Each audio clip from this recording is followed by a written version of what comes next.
Did you know that not everybody is allowed to purchase all types of investments?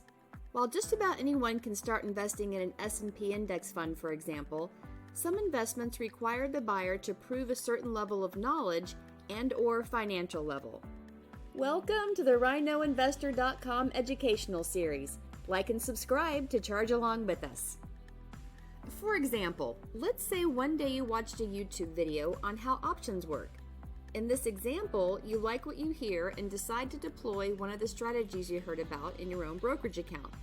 Upon entering your trade online, however, or calling your financial advisor, you'll soon find out that you must first apply separately for options trading.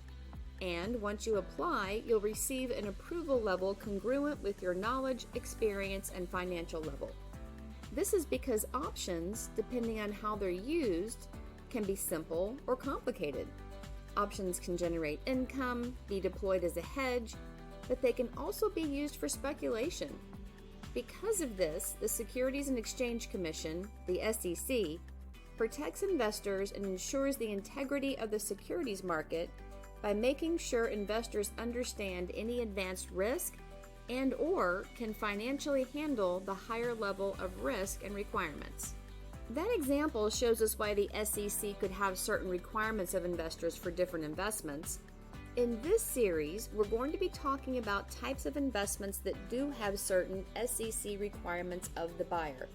To purchase the investments we're going to discuss in this series, you must be a qualified investor, also known as an accredited investor. Requirements for a qualified investor are currently defined by income, net worth, or professional experience. A qualified investor is allowed to invest in certain private securities, structured products, alternatives, and non-traditional investments. But why would we want or need to invest in private markets or non-traditional investments? Don't stocks and bonds supply the investor with the growth and income we need? Sometimes, but not always. Remember, markets aren't static. They change over the years. Interest rates have been extremely low for an unprecedented amount of time, and it's been a frustrating period for many retirees to find the income they need from traditional investments. Additionally, many asset classes available to the public market are becoming more and more correlated, meaning that everything seems to move in the same direction to market stimulus. Prudent investors try to look for non-correlated assets when they diversify, because what's the point of diversification if all your assets are going to react the same way to all types of news?